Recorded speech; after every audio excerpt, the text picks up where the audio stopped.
ክብራትና ክብራን በዓለም ዙሪያ የምትገኙ ውድ የንጉስ መረጃ ቤተሰቦች በያላችሁበት ሰላምታችን ይድረሳችሁ። ዛሬ ምሽቱን አንድ አሰቃቂ ሀገር ውስጥ የመኪና አደጋ መረጃ ደርሶናል። የመረጃ ምንጫችን ከላይ በርሱ እንዳስቀመጠው ከሆነ መንትዮቹ ለውጭ ጉዞ አሻራ ለመስጠት ወደ አዲስ አበባ ሲሄዱ ባጋጠማቸው የመኪና አደጋ ሁለቱም ህይወታቸው እንዳለፈ በርሱ አስቀምጦልናል። በሚያሳዝን ሁኔታ ደግሞ አደጋው ከመድረሱ ጥቂት ደቂቃዎች በፊት በአንድ ኤርፎን መዝሙር እየሰሙ ሲጓዙ እንደነበረ አስቀምጦልናል። እንደሚከተለው ደግሞ በጥልቀት እናየዋለን። ከሰሞኑ መነሻቸውን ሐዋሳ በማድረግ 6 ሰዎችን አሳፍሮ ወደ አዲስ አበባ ሲጓዝ የነበረ የቤት መኪና አርሲ ነገሌ አካባቢ ተገልብጦ በውስጡ ከነበሩ 5 ጓደኛ ማቾች ትውልዳቸው አለታ ጫኮ አካባቢ የሆኑ ሰላማዊት ጥላውንና ሳምራዊት ጥላውን የተባሉ መንትዮች ህይወታቸው ማለፉን አውቀናል።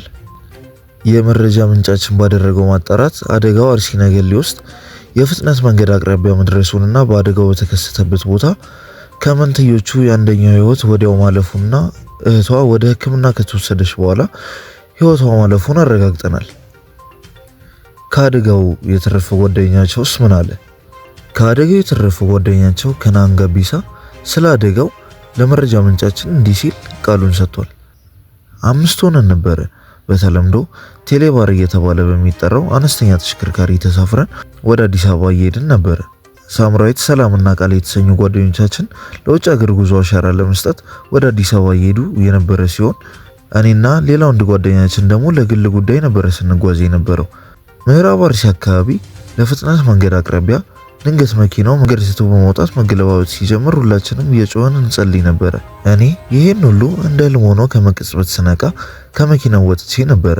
እየጮህኩ መንገድ ላይ ወጥቼ ለእርዳታ መጮህ ጀመርኩኝ። መኪኖች ቆሙ። አጋጣሚ ሆኖ ከቆሙት መሃል አንዱ አምቡላንስ ነበረ።